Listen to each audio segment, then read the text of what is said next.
Heaven and earth is warring kind. Or love, trust, a condom. Spirit and skin is close. A level-headed host, feeling like God in flesh. Let the devils go. Where my levels grow, you never know.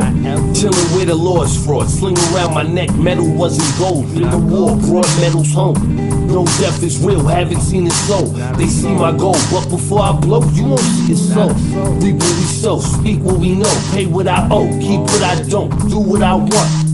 They making scenes, now it's shooting scenes. They flashing guns, we be shooting things that arm human beings, please. Keep away with your drama, we come around with valor and honor.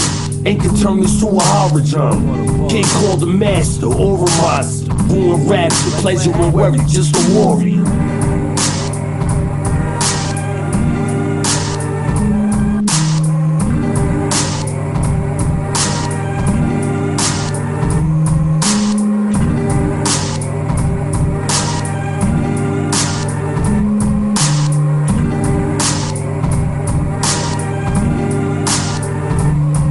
Take you through the next dimensions, past bitches that you mess with. Fuck the rap game, these cats can't even count their measures. From the bullshit I stay separate, bringing the eclectic, dropping a 16 that you cats can't mess with. Mark your calendar, today's the start of your ending. Ain't no time to make friends when you're in it to win it. Skills infinite, my crew tearing down your whole system. You're not competition, you can't even hold the rhythm. I'm coming back for more, the asylum is my prison. Steady wildin', that's a given, profiled up on some sick shit. Shut your mouth, nigga, so you can learn to listen. I'll be the best accepted, or you can try to test it. I'm flexing and making power moves, so pay your dues. I refuse to lose, because I'm taking the whack back to school. My payments past due, nigga, don't make me slap you. You turning food up in the joint, and that's your ass, dude.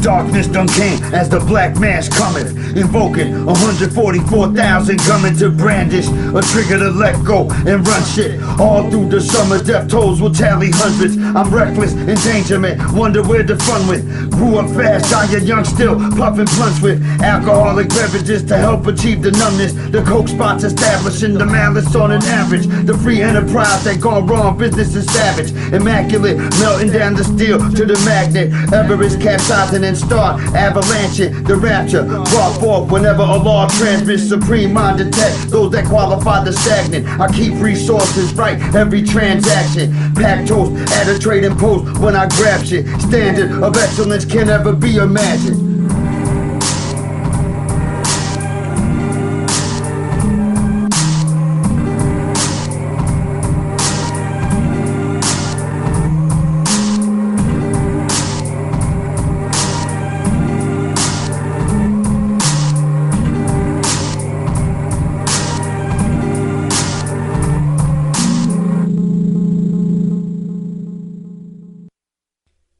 The hip-hop writer is a creator, composing, understanding words of culture brilliance, powering a rebalance of the elements equally. Pages of rejuvenated reaffirmation, simply the almighty leadership of insightful craft work that stands to build through any confrontation born to be. Yet his daily duty is as a journalist that questions properly, uses his ears for the good to filter the real, and as the art decays by dilution, he concentrates the best again and again, exposing it in the print. Today's journalist and tomorrow's historian, he listens to share. Here is that necessary attempt executed again and again and again. This is the Power Right Show on S.STREET Media. This is your brother, the lone low life with the home sewn garment, the Boricua with the build, the true and living God stepping in score, Sunyas Allah, a.k.a. Skillustrator Low. And we're on S.STREET Media, the evolution of media. Every intrigue will have its own show. Every incredible thought will have its own episode. And every timeless insight will be archived. Again, this is the show on my element of hip-hop. Last week we had to put that foundation down, my element of hip-hop, and tell the great wiggers, hey, is it every week is like a school wiggers show, you know? It's like, whether we call them gentrifiers or they've been in this shit, it's a school wiggers month, you know what I mean? Like, this element of hip-hop, I describe it as the writer of art on art and science on music, meaning you write a real science on the music, not this beat is banging, that track is this, those graph drawings look nice. Real detail, real documentation, real analysis though. Opinions backed up that even if you disagree with them, they'll give you some insight to what you're listening to or what you're seeing or what you're watching.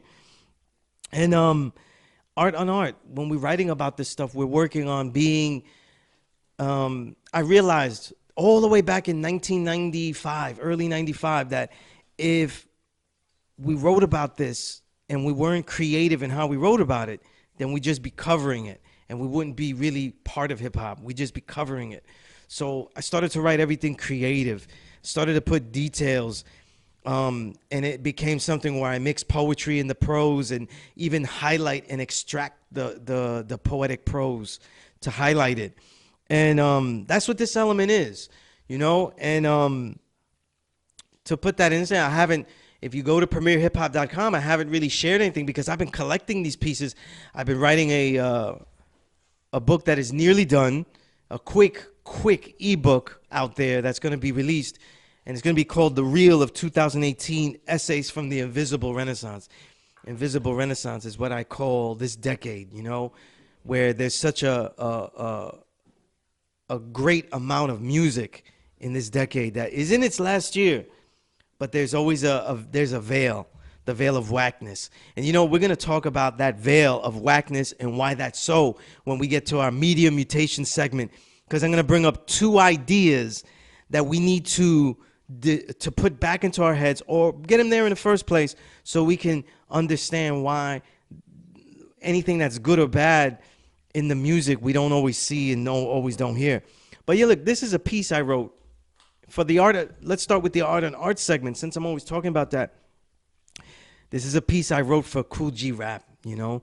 I not only consider Kool G Rap a GOAT candidate, you know what I mean? Absolute GOAT candidate, you know what I mean? Because his content, if you say it's cliche, it's not varied, this and that, but I think it's so intense on one extreme that it opens up the entire world for every other MC to speak about anything.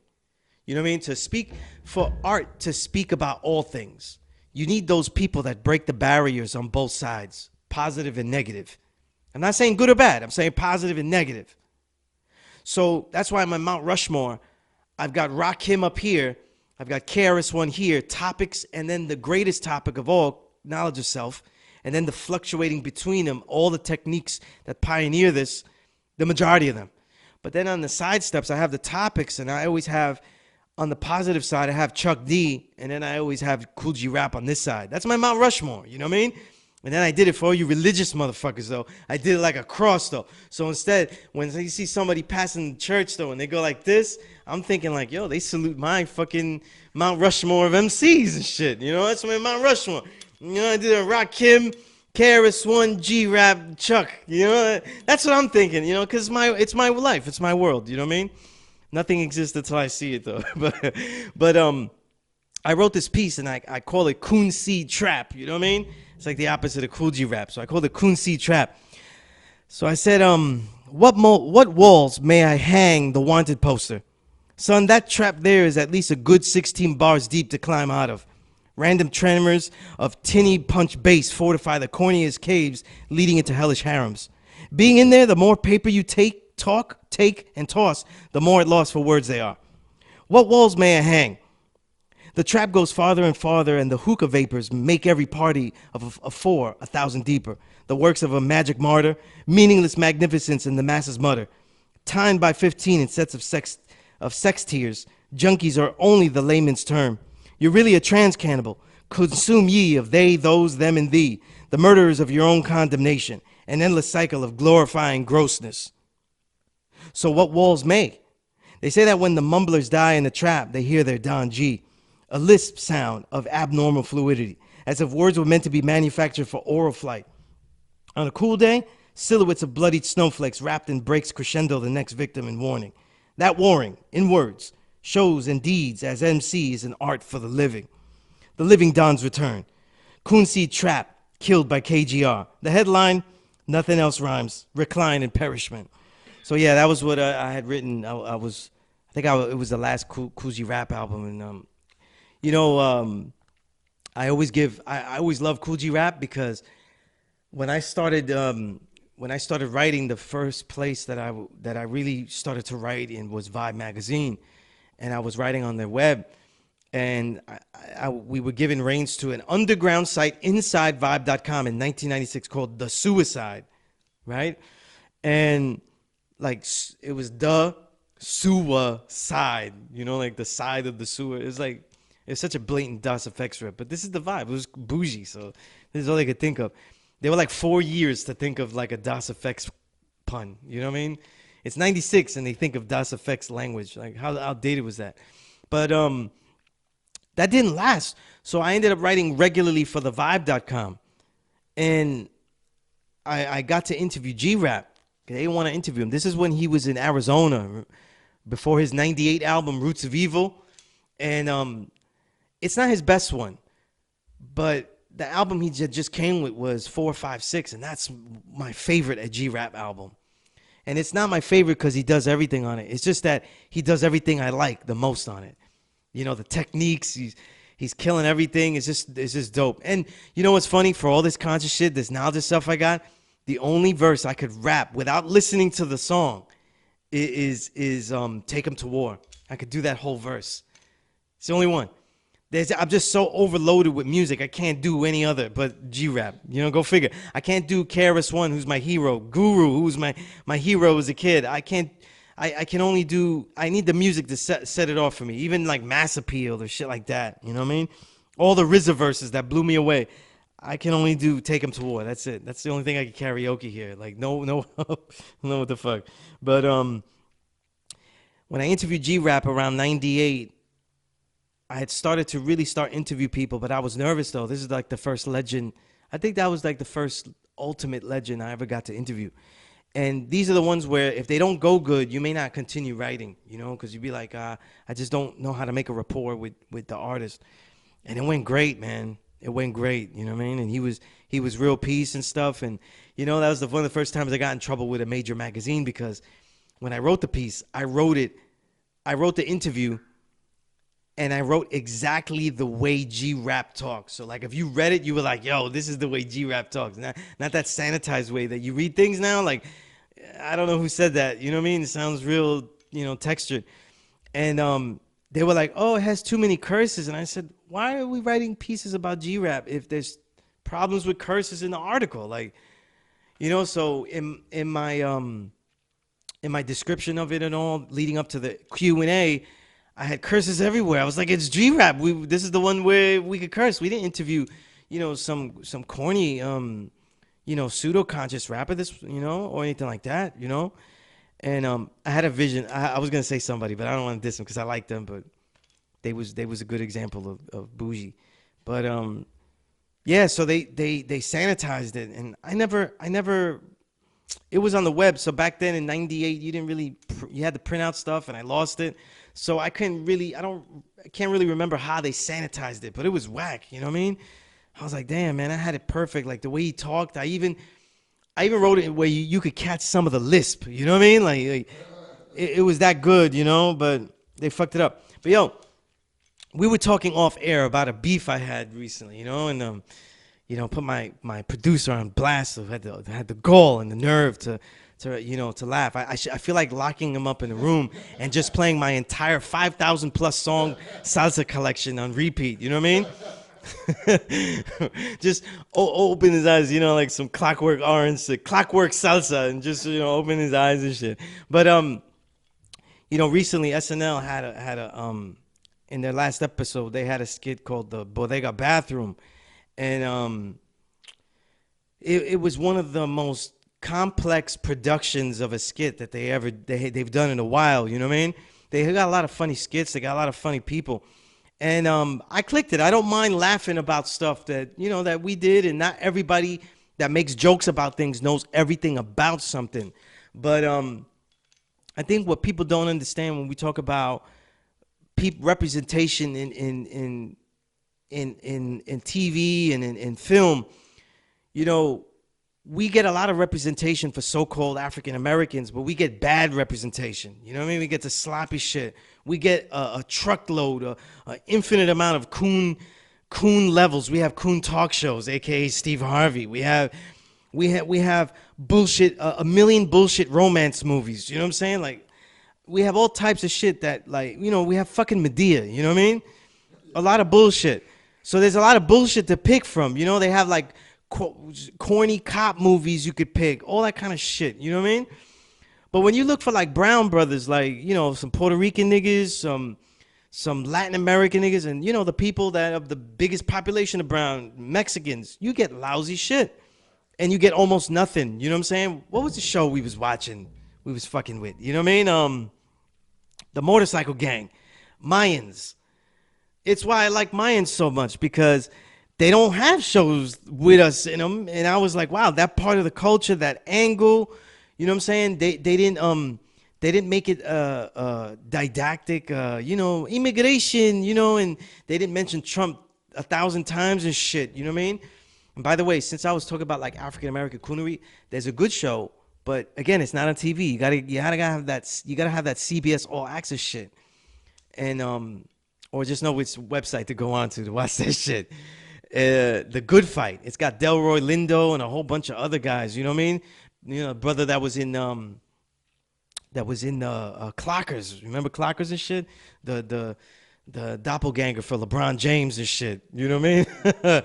And but Delroy Lindo's a better actor to me than LeBron James. He don't fuck up in the ending of the show. You know what I mean?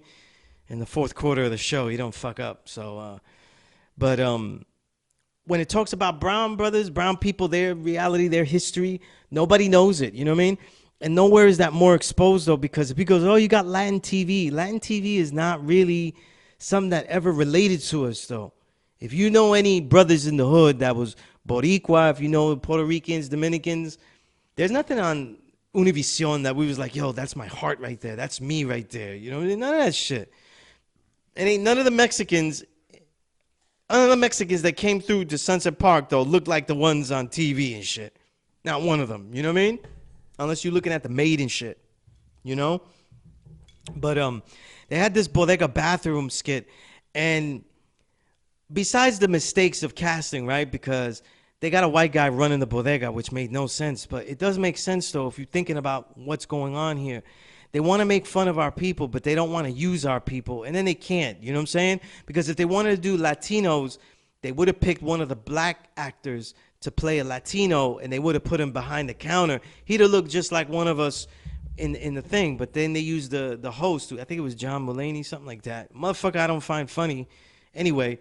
But, you know, but they started the skit. And my problem was the things in a bodega, to make the skit funny, though, and to compare things, right? Chappelle used to make fun of all the shit that we did. You know what I mean? But he had an understanding of where we were coming from those things. You know? When white folk make fun of things that we did, they don't know the perspective. And they're too pussy to admit, though, that they're doing it racist. That they're doing it with the perceptions that they have, and the perception that they have is one of gentrifiers. So, you know, what's funny, the first thing I think of is like, they make fun of the lack of quality, the lack of cleanliness, the lack of poshness of a regular small supermarket. That's what a bodega is, a small supermarket, right? They make fun of the lack of poshness in all respects of it, and because they're taking over next door and getting so much funding that next door's yoga shop, next door, you know, the Bikram studio next door, right? And the other shit that they got next door where they just do whatever the fuck they're doing is so next level and has so much funding that they don't have these problems that we would have. You know what I mean? It's like the way I looked at it, right? And the way I'm thinking about it was, it's almost as if somebody went to my building. And I live in a gentrified area. So it's almost like somebody went to my building and looked through my apartment and laughed at the makeshift things we have to do in it, and laughed at it because next door they have an apartment that has been renovated and refurbished. And so they don't understand, though, that sometimes that electric stove, that shit doesn't turn on unless you get you get batches or some other shit, because they're not trying to fix that shit, and they're gonna charge you extra for that shit, or they're gonna take forever to fix that shit. And then all the other shit that you got in there, they're gonna tell you you're not allowed to have that. The appliances and the laundry machines and all that shit. So you say, fuck it, I'll fix this myself. And then there's other shit that they gotta fix that they ain't come around to, so that's not even a priority. So that's what it felt like to me, because a bodega has a long history where when we look at it, we could make fun of it, but it has a long history where it's a place, there's two types of bodegas, right? If we was to generalize, right? There's the bodega front, and then there's the bodega for the people, where the people that couldn't afford things, and like my man Smo reminded me, the marble notebook where they took all your fiao, you know, everything that you owed, and they said, you know what I mean? Even Hector Lavoe had a famous song in El Fiando, you know what I mean? Where he was like, he used all of his check though, so he's gonna get everything for free at the bodega because they'll put everything on his tab. Fiando is the tab, you know what I mean? Where you could play the lotto, you know what I mean? The illegal lotto, you know what I'm saying? The one where you gotta look at the back of the horse races and see those 3 numbers and shit, you know what I mean? Right? Right? And all of those things, right? But what is that? Is that the bodega I'm talking about and the history behind it is before the 99-cent store. It's when there was only, and mind you, some places didn't even have a supermarket. So I grew up in Sunset where it was all Boricua, right? And you couldn't afford to go to the supermarket every day. You go to the supermarket once a month when those food stamps come in. You know what I mean? And we're talking about the time where you rip off, you tear it off. You know what I mean? Tear off the booklet, and you mad embarrassed because, you know, mom busted out and she's tearing open the booklet. You know what I'm saying? You see a booklet on the floor, you always pick it up to see if they left one behind, right? The empty booklet, right? We're talking about that. That was the compra. That was the big shit. But all that other shit, like you need something quick and everything like that, you go to the bodega. You know what I mean? It'll be a little bit more expensive, but you also could do it fiao. You could do it where you could pay back later and shit. And it was also a place to socialize. You know what I mean? I talked about, you know, in my life, I've had a lot of great father figures, but it starts with my own father. He was a drinker. He always hung out in front of the bodega. But it was also a place where I learned culture, where I learned about everybody else, where I learned about the streets in a safe place. And my father could tell me, like, this is what happens when you run in the streets and doing this and doing that. You know what I mean? So it was a place to congregate and things. It was a place to have community and culture and things like that. None of that shit was captured. So when they make jokes like, there's that one guy that doesn't work there but's always watching the TV. Fuck you. You know what I mean? Yeah, fuck you, because at the same time, whether it was just like the barbershops, and the bodegas used to do this too. The old man that couldn't really make a lot of money, and he was in the neighborhood and people liked him. They give him a little job. You could just sweep up a little bit, just do a little thing, help people find something in there. We give you a couple of bucks at the end of the day. People don't understand that nature like that. You know what I'm saying? They don't understand that history. So it was bothering me, you know what I mean? And I don't know why everywhere I go, white folk, especially gentrifiers, they bug out, why is a cat inside a bodega? Why is there always a cat? You know what I mean? I'm like, yo, let's take out the cats though, so the mouse could come and just eat up everything. You know what I mean? So it's like there's a lot of function to the bodega, you know? And people are like, oh, in the lyrics, they had a lyric where like the tampons are all the way up there. Why are they up there and why are they not below? You know what I mean? And it's like, you know that the majority of supermarkets, pharmacies, right?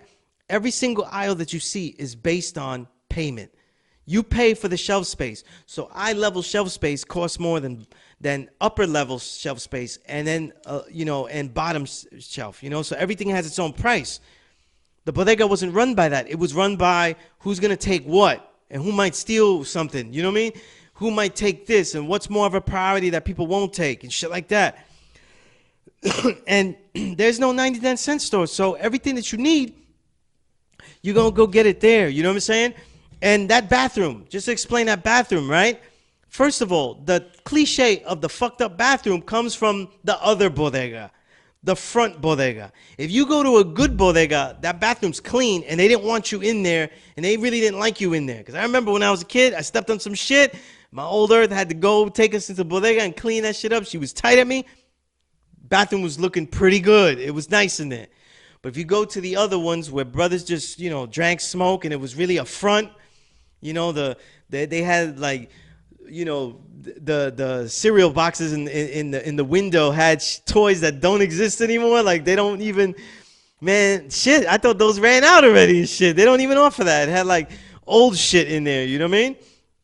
And that was because they was a front for illegal shit. The coke and all that kind of shit, the running, the crack, all of that. Right? They was crack spots. Right? And they degenerated. But people don't understand that was our way of wealth. That was the way that we had business fronts and all that kind of stuff. You know what I mean? And if you know which one was which one was community, which one wasn't the one to go into, then you understood things. You know what I mean? And you learned about that. And your parents had to teach you which ones were the ones to go into. You know what I mean? When you cried and you want some potato chips and shit. And they're like, nah, those ain't the one. We ain't going in that one. We're not going in that one. And that's the thing. They was making fun of shit that they didn't really understand. So I'm trying to laugh because the way they interpolated all the songs from Willy Wonka and stuff, I thought it was mad clever. But a lot of the jokes wasn't hitting with me because I was like, they're not really making fun of the reasoning that goes behind it. They're making fun of the only thing that they see is the appalling nature that this even exists. And that was the most European type of joke that you could make. So I was like, fuck that shit. You know what I mean?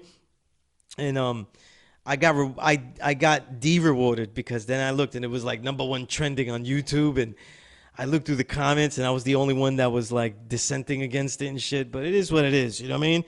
But speaking of beef, I got my own and other people got theirs. But we started the show going into the next segment. I'm going to call this segment, I'm going to put this under Peace Course Clips. You know what I mean? Peace Course Clips is a segment I do where I offer ideas about the 5% Nation of Gods and Nerds. And I call it the Peace Course Clips because the Peace Course is the course that I've been teaching in the law school in Mecca for really over 19 years now. And this is related to a lot of the knowledge of self. And the reasoning behind why this is important to me is the knowledge of self and how that gets bastardized in there. Because we could do it to ourselves, you know what I'm saying? And it's thinking with this week's beef, really between A-Preem and Vinnie Paz. Vinnie Paz of Jedi Mind Tricks, who also has a solo career, right? The beef started because the God Tragedy Gaddafi, right? We have a great show with Tragedy Gaddafi a couple of episodes ago, and that's the God. That's a good brother. We're actually working on something. We just started to work on something, and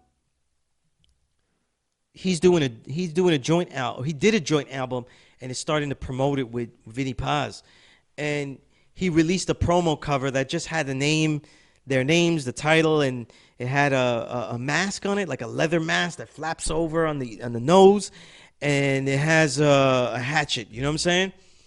And A-Preem immediately had issues. A-Preem is an MC out of Chicago, and he's a 5%er for real. You know what I mean? He's really of this, and he's also Boricua. He happens to be Boricua too. He's Puerto Rican, and one of his album. Darker Realms, Higher Sciences. We played a song in the beginning, and it's one of the best albums to me of 2018. I even wrote something about it in premierhiphop.com. Very inspired by it. And the reason for the beef was that A-Preem was saying that he made this cover, and he's the one who started using this mask. And I thought it was a moot point, right? And I didn't even spend the time, like the backstory, to go to Tragedy and ask him what's up with this or anything like that. Even though I did get a lot of all the backstory I could from A-Preem, because we always build anyway. We talk about things. So, Tragedy seemed not to want to deal with it. He doesn't want to deal with it. He wants to let the fans decide. Unfortunately, though, in that sense, though, you let the fans decide. Vinnie Paz has so much more fans than A-Preem, though. It's almost like letting it go the way it is. You know what I mean? But here's why I think that it becomes a real issue. It seems selective, right? But now when you think about how Paz, over the years, has become an appropriator of the 5% culture for his whole career. That's a fact. And I'm saying that as someone who has all of his albums, every single one. You know what I mean? I never talk about people unless I've heard all their work. You know what I mean? Studied their work. And the truth is that not every 5% God MC is cool with that. They're not all cool with that. You know what I'm saying? And they do see it as appropriation. You know what I mean? And what I mean by appropriation, right? When he started, right? Here's the interesting thing, right? This is why I call the 2000s the dark ages. When he started, there was a lack of hardcore shit out there. I mean, and to be distinct, that 5% hardcore shit. RZA had already gone Bobby Digital, so it's a different type of music he was making. You know, RZA, for example, the work was more funky. Samples are longer. RZA's using a longer sample, and a lot of times it's not based on the filtering of the drum. It's not crunchy like that. It's not dirty. It's a cleaner type stuff. And then RZA was rhyming as Bobby Digital, so it's a lot of, it's a lot of girl raps. You know what I mean? And it's a lot of it's grimy, but in a different way. It's not that Killer Army stuff. But after 2000, after 2001, you don't get any more Killer Army albums. That's it. And then Killer Army had a gap between the second and the third album from 98 to 2001, and there's nothing there. When Jedi Mind Trick starts in 97, I dismissed them because Vinnie Paz rhymed as Icon the Hologram, and a lot of people liked that first record. The Psycho, it had a long-ass title. I dismissed it because it was, it sounded like a guy, it sounded exactly like someone who had gotten around a lot of teachings, a lot of spiritual teachings, and had jumbled them all up. When Jedi Mind Tricks releases their second album, the major key is, one of the major keys to the success of the album is that Stoop, the Puerto Rican producer, really comes into his own.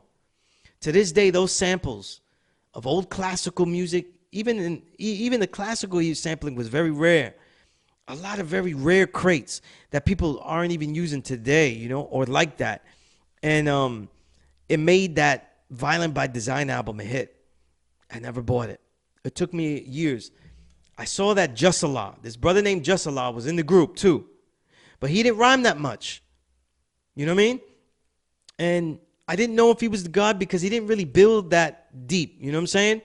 So, and I couldn't find out much about him though. So I just left it like that. He had a dope voice, grimy, right? You know what I mean? The gravelly voice. Like they just swallowed like, broken glass and just started rhyming. You know what I mean?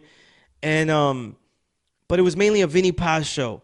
And here's Vinnie Paz, though, light-skinned Sicilian, talking all this shit about being the God. I was like, hey, if you're going to be that, you've better show and prove. Now, I've taught Sicilians, and I got one of my greatest students is Sicilian. And he shows and proves that he's the God. You know what I mean? So I didn't have a problem with someone's light-skinnedness. You know what I mean? But the thing was, it became more of talk as opposed to anything else. And then as the albums went along, I was okay with it because it became militant Muslim stuff. He got all these rappers that are great, from Killer Priest. Jizza did a song with him on his album. A lot of great MCs. Sean Price, right? A lot of great MCs. Tragedy Gaddafi was back then in 2000 doing songs with him. So it's a long time. So the cosigns wouldn't let me go, look, if these guys did it, I could listen to it. And I liked it. I was hardcore shit. And I think that Vinnie Paz peaked with his first solo album. Even though he was conspiratorial to a fault, you know what I mean? He sounded like, like that Run for the Hills, They're Out to Get You, just like Behold the Pale Horse, which is why I never recommend Behold the Pale Horse, you know what I mean? Very little facts, a lot of conjecture, you know what I mean? You can always prophesize the doom of the world. You know why? Because we're in the devil's civilization. We're in hell. So you can always prophesize doom, you know what I'm saying? But, and by the way, the universe favors chaos, though. So you can always prophesize doom very easily, But what happened was that I was like, I don't know, this seems a little bit more and more appropriated. The market got more distinct where the underground became more of a niche market for what? For white kids that wanted that raw shit. And now they could be friendly because there's so many white rappers. And this is not Vinnie Paz's own doing. This is Eminem all the way filtered down to all the white rappers that were getting exclusive. And all the black MCs that were co-signing and riding with white MCs so they could get on. Because they were following that model and finding their own white friend that they could ride, to the promised land with. That's a fact, right? Which white guy can I ride the promised land to, you know what I mean? And so all these things kind of merge, and that's why I call it the dark ages. But here's the thing. when I'm seeing him not really build, but he's saying he's a Muslim, so it's okay.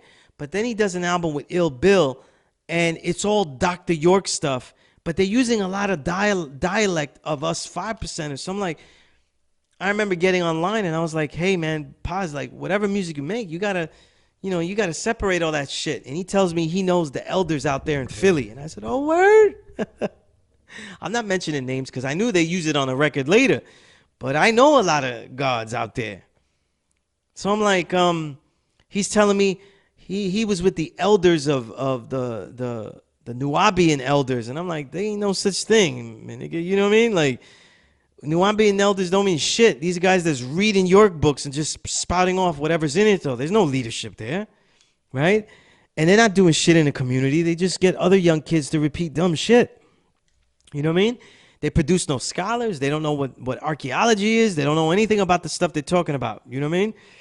And they're appropriators of us. So he was like, I could mix all that stuff, you know? And he done fucked up when he said that I don't have any ties to the nation. I was like, you need to check again, nigga. You need to check again. You know? And then that got his thing, you know, and he even made a comment to my earth that she's a tree-hugging something. So I let it go, you know what I'm saying? I was like, whatever, you know? Because now in his latest Jedi Mind Tricks album last year, he had a song about the benefits of a plant-based diet, though. So I was like, this motherfucker, come on, man. You know, so I haven't been too happy. I wasn't too happy when he was using knowledge of self dialect, you know, all over his Jedi Mind Tricks album, all over his last Vinnie Paz album, and he continued that. So he's morphing a whole bunch of shit together, and people find it genuine, they find it real, and it's corny. It's corny, and there's less and less that he has to talk about. You know what I mean? So it's a blessing for him that he has Tragedy Gaddafi to do an album with and really just catapult him back into some kind of lane of respect. But yo, I gotta say, the Dark Ages really ruined shit with all of these cosigns. Everybody, you know, if you ever want to go back into a time, you know, people see it with Instagram, but before Instagram, if you want to know about that time where everybody was running for that bag, it was 99, 2000, 2001. It was obsessive then. That's when the Source magazine was the size of Vogue magazine. It was mad thick, and everybody's like, yo, this paper out here, and everybody was a star, and everybody was doing tinny beats to sound different, and this will cross over and shit like this, and thus the fucking Dark Ages, you know what I mean? And so when A-Preem battles with him, I understand it. I understand it, you know, because he's taking a small point and making a big deal out of it, you know? So I have one last thing, and I just want to read this. This is a comment that I wrote because I saw fans dismiss it. You know when fans, they dismiss shit and they go, yo, you're not relevant, A-Preem. You're not even relevant. You don't sell any records and this shit and that. So they don't say that he didn't bite. They say that he's not relevant to have the, you don't have the right to go at Vinnie Paz because you're not relevant. Not that Vinnie Paz didn't bite. You know what I mean? And what I don't want to happen in all this, and I'll conclude with this, I don't want A-Preem to be dismissed as an opportunist or dismissed because of a smaller following or for people to deny his musical talents that have already been shown and proven. You know what I mean? And that's why I tell a lot of MCs, don't beef. It's not because I don't like it or they don't deserve it or they shouldn't go at it just to sharpen his sword. But it usually ends up the wrong way. But, you know, if we say that hip-hop is about the money, it's mainly because of the consumer. We got to blame the consumer a lot with this. You know, they make it about that. You know, it could be okay for pop rap to be about the consumer, but Paz himself is in the underground hardcore hip hop cipher. You know, and to say that money runs the realness is bullshit. It's a cop out. You know what I mean? It's a cop out to those principles. You know, and it's why the consumer and listener of hip hop has become one of the fakest groups of humanity. The consumer of hip hop music is one of the fakest fucks out there. You know, they consume, and when they see a lyric that is not right and exact, when they see a lyric that shows and proves that somebody's on some bullshit, they're like, I like the beat though, it's hard. You're doing the same thing that a hoe does when they hear some shit. You know, when they see, hear a beat that's weak and they go, look, Bacardi B though, she speaks to us though. You know, and they'd be like, oh, I like ice cream. Everybody like ice cream. You know what I mean? Right? Didn't Tony teach us? Right? Everybody like ice cream. You know? Everybody like ice cream. You know? But you know, and I find today's market of consumers at the same time, what they're looking for, what they really are often is a pampered, angst-ridden folk with first world problems, eased by the false aggression of the ill-catapulted rappers lying hard times with glory. We like hard times rappers that rhyme in glory. We like that contradiction / hypocrisy. And it feeds the angst of many of the consumers that make up this market of the underground. You know what I mean? And it's something I'm going to leave there. You know what I mean? If it helps A-Preem, I'm all with it. You know what I'm saying? But some education to come out with, since we're talking about shit. The next segment here is media mutations, right? And I want to talk about two vocabulary words. So, or one is a term, and the other is a phrase I have. The first one is opportunity cost. I had mentioned it in a couple of other shows. Opportunity cost in hip hop, right? And we had the example of this last weekend. Opportunity cost is the price of assuming what is offered is what is best. So when you go out there and you go, listen, out of all the bullshit that they offered me, you know what I'm saying? This happened after the Grammys and shit. Yo, Cardi B is the best of the shit that's out there. And I'm like, that's not the shit that's out there. That's the shit that you're looking at. You know what I'm saying? That's the shit that you're looking at. It's the same thing. Like somebody says, yo, it's like going to your hood supermarket and saying, these are the greatest quality foods that you can have. Nobody does that. Nobody goes in the Path Market and said, these are the finest fucking foods in the world. We at least know that, yo, these are the foods that they given us. This is the best foods we could get. But we listen to music and we act like this is the finest foods. Like we hold up Cardi B and we go, this is caviar. Quality caviar. Excellent, excellent. You know what I mean? Of course, debonair, right? And it's the opportunity cost. So like this past weekend, LeBron, to me, I find it almost close to a 7th finals loss. He executive produced, though, the new 2 Chainz album, though. What a fucking L. You know what I mean? What a fucking L. Because everybody goes out there and like, I saw some MCs, real good MCs, and they diss, yo, I bought this blank guy and you bought 2 Chainz. I do the same shit. You fucked up and bought 2 Chainz instead of Ito and Muggs. But I saw a response and I saw they goes, yo, thank you, man, but I fucks with 2 Chainz. You don't fuck with 2 Chainz. You fuck with lesser type shit.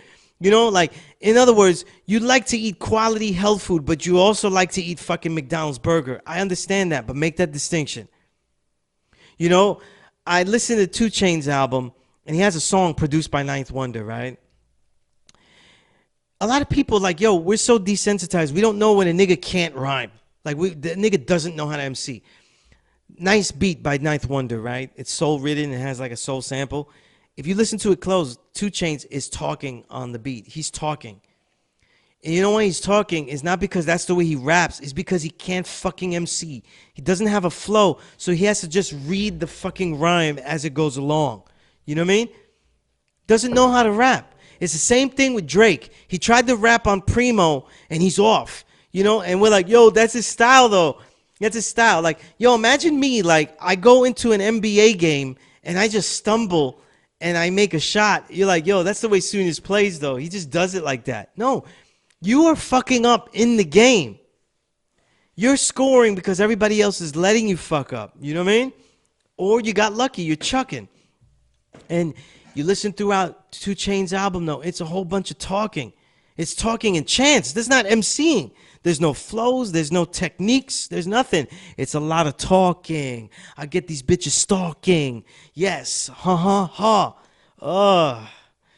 How much time we got left here? I don't know. Oh, ho, come here. Get a blow. Yeah, right? You know, and I'm like, that's not rapping. So what's the opportunity cost? The opportunity cost is that if you were talking about hip-hop, there was hip-hop. There was Little Ito, produced by Muggs. And you got to salute Muggs, you know? All the great producers, they've lost touch with the best MCs out there. You talk to the MCs we love. I'm not talking about people we front with. You talk to RZA, and he's not in touch with the great MCs. He's not even making hip-hop music. Yeah. But sometimes they're just not in touch. You know what I mean?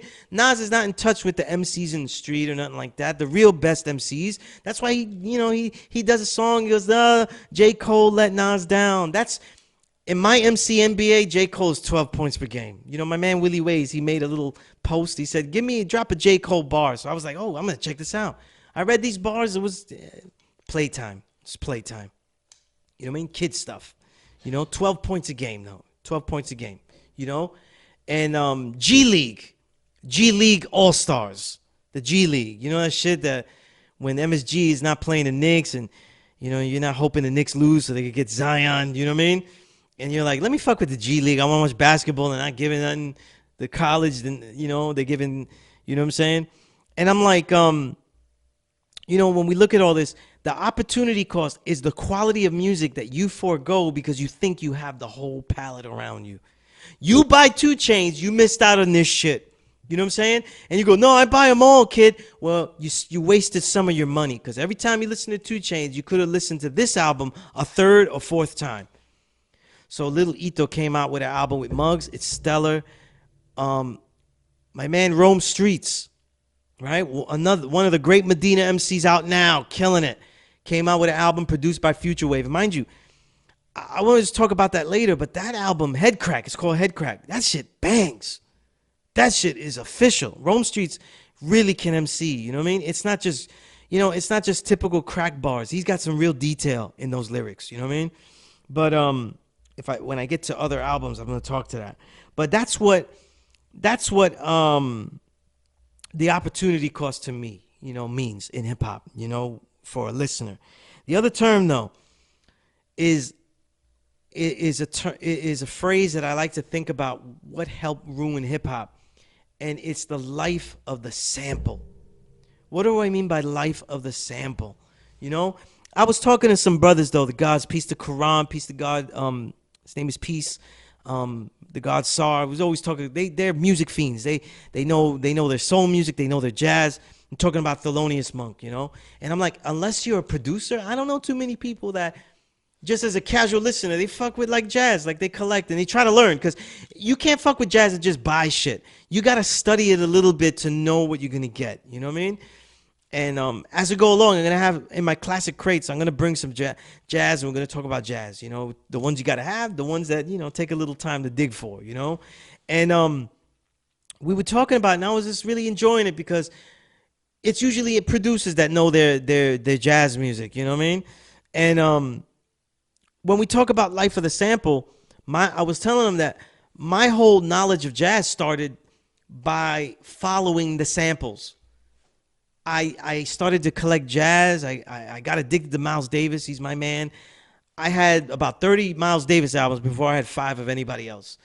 And I was digging through the samples, the raw. You go back to Raw Ayers, but you also go back to Monk. You go back to Mingus. You go back to all these guys, right? And you're collecting slowly, you know what I mean? The soul jazz, the mixture of them two, the Jimmy Smiths, the brother Jack McDuffs, you know what I mean? The Stanley Turrentines, all those guys, right? And now my collections are huge of everybody. Like I go nuts. But the life of the sample is the way hip hop got us to go back into history. Because we didn't just go back into history, we go back and say, wait, why'd they put this on the cover though? Or look, these old guys used to be militant like us. So what was the issues that they had that they was militant about? You go back, this new Smith & Wesson album, The All, one of the songs, I'm forgetting which one, samples Gil Scott-Heron at the end. You go back to Gil Scott-Heron records, you're going to start listening and be like, wow, what was the struggle like back then? They was talking some militant shit. What was he dissing? Who are these politicians he's dissing back then? Yeah, Heron he used to go at all the politicians back in the day, right? So when we do this, right, the life of the sample is what gets lost when sampling is eradicated from the music and you get, which a satire movie to me, it's a fucking comedy, what was it,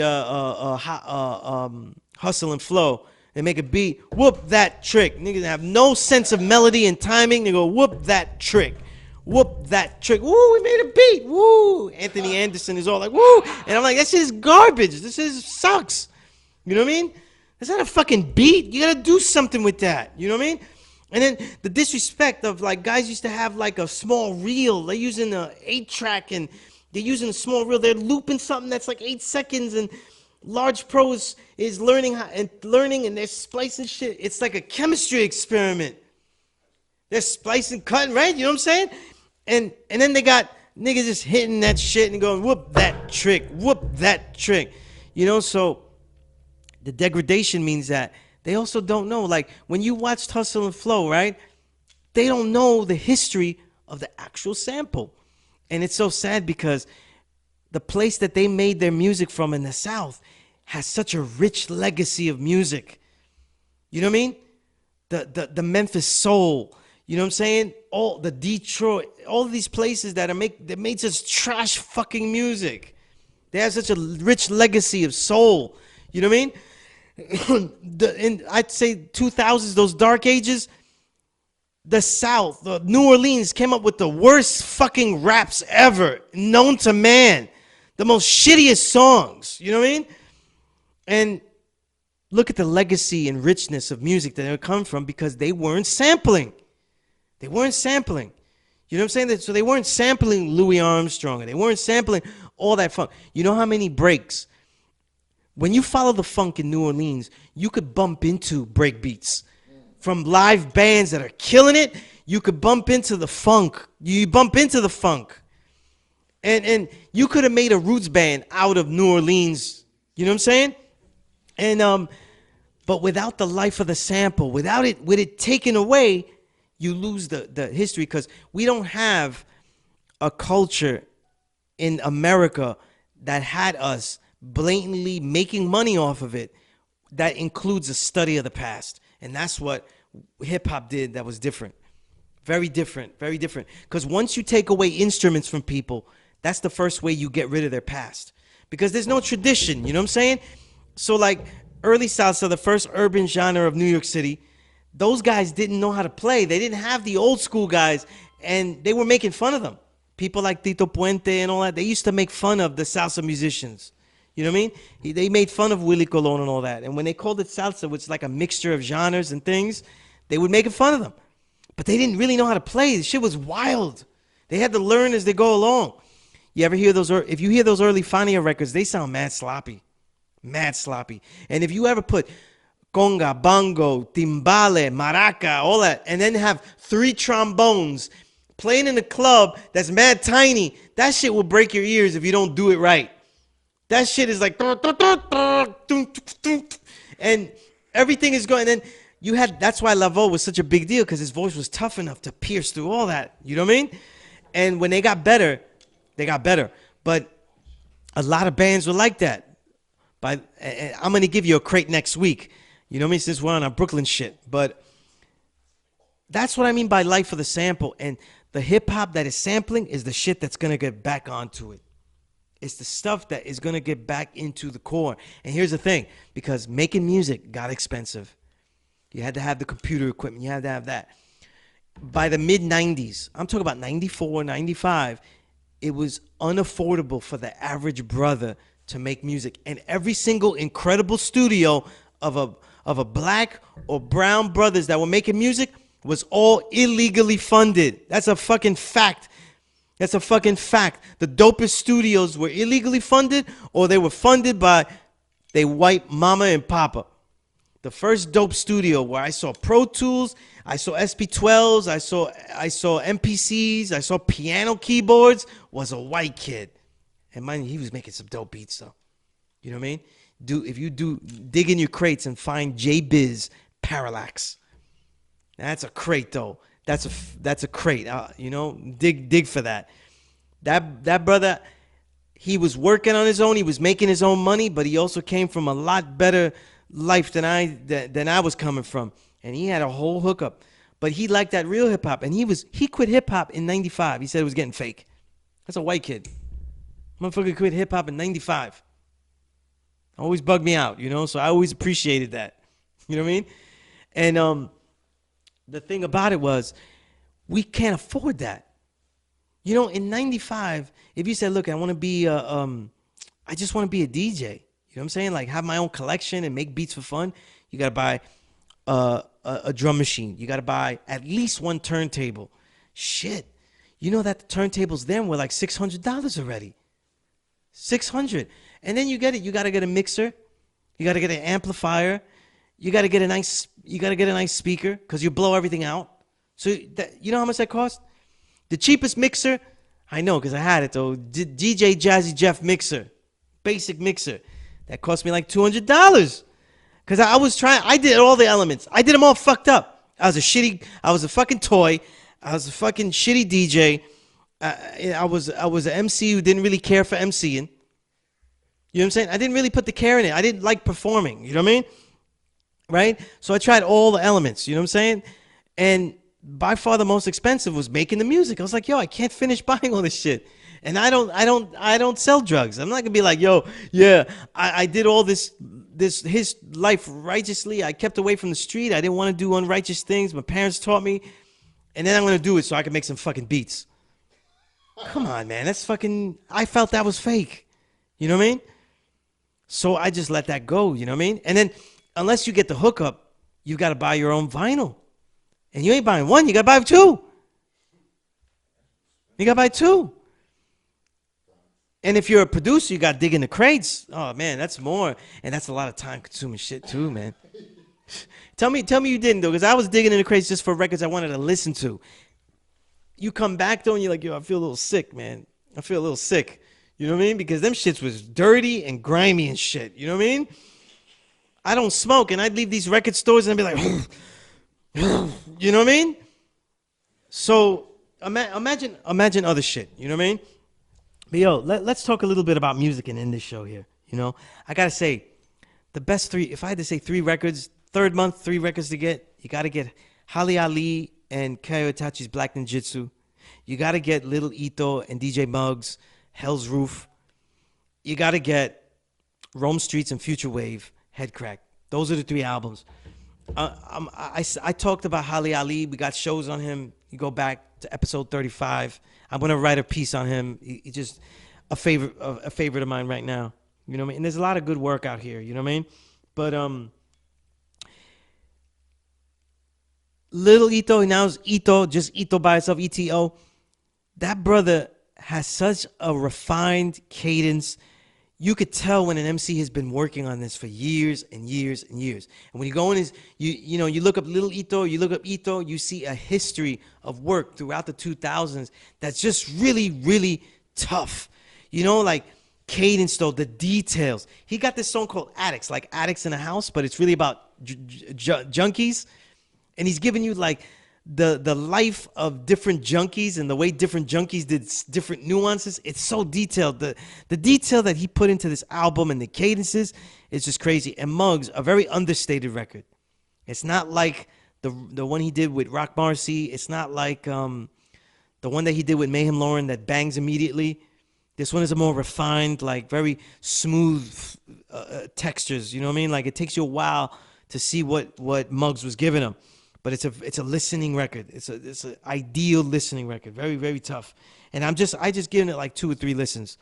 But I had to mention that, you know. I didn't even write it here. But I've been listening to and this is what I was talking about, the opportunity cost. Just came out. Rome Streets and Future Wave. Future Wave is one of the dope producers. He just did an album with Daniel's son. I'm not officially sold on Daniel's son. You know what I mean? By the way, I'm gonna tell you something. This is my imitation. These are good MCs, bad MCs, whatever, right? All the dope drug crime MCs. The majority of them, 38 Special, Daniel's son, even Rome Streets does it. They rhyme with a cadence that's very high and loud. You know, like I went and got the pack from the sack, and they talk over, like they talk over the bar, the break. You know what I mean? They don't talk in the groove. Like, listen to AZ, how he talks inside the groove. These MCs today, they're not out of the pocket, but they rhyme outside of the groove. They rhyme over it, though. Like, I don't know, like they're scared that no one will hear them. You know what I mean? They rhyme over the groove. It's very interesting. It's very interesting, you know? But Riggs, there's a kid named Riggs, Daniel's son, Rome Streets. Who else am I forgetting? I would say Crime Ample, but not so much. Those guys, they all rhyme like that. A-Sun Eastwood and Danielson did an album with Future Wave. I think it's called something Filth. I don't want to be wrong about it, but Future Wave makes really complete albums. But I think out of all of his albums, this kid, his drum work. You know, we hear a lot of hip hop albums. You know, if you really listen to it, the reason we get bored with boom bap is not because we're some sellouts. Like, you know, we got to cross over, and then all of a sudden the trap is what's hitting me. Listen closer. A lot of the boom bap is using the same drums. That's why we get bored with it. This kid Future Wave is using different drums. He's dropping the drums at different places. He's arranging drums. He'll fish them out, fish them in. You know what I'm saying? It's just really dope. And he's using different bass lines. Very nice, man. Very nice work, man. You know what I mean? I just was really, really impressed with that. You know what I mean? And there's a lot of other records that I'm going to be talking about next episode. Blue and Oh No have a record. Oh No, that's Madlib's brother, who makes dope beats too. He's got a history of making dope beats. A couple of albums. The Dice Man, the Power. Now, Dice Man is part of the Legion. Remember the Legion from the Bronx? He has a solo album. And the Legion has an album this year too. So the Legion has an album, and Dice Man of the Legion have an album. You know, so I'm going to tell you about them when we get back. There's also another album. Smooth has a new album, Young Smooth. The Smith & Wesson I talked about. Napoleon the Legend, Holy Grail. Aguilar has a mixtape that he released before his Brownsvillian album. And there's a couple of other works. Bub Rock has an album I haven't heard yet. No Love Lost. But I'm going to go through all these next time, you know. We'll go through more records, you know what I mean? So, and there's always too much. So until next time, there'll be a lot more stories to tell, writings to recite, and records to rewind and reminisce. Until then, I'm your host, Sunez Allah, a.k.a. Skillustrator Low. And as always, the Power Right Show is a never respect fake broadcast. Peace.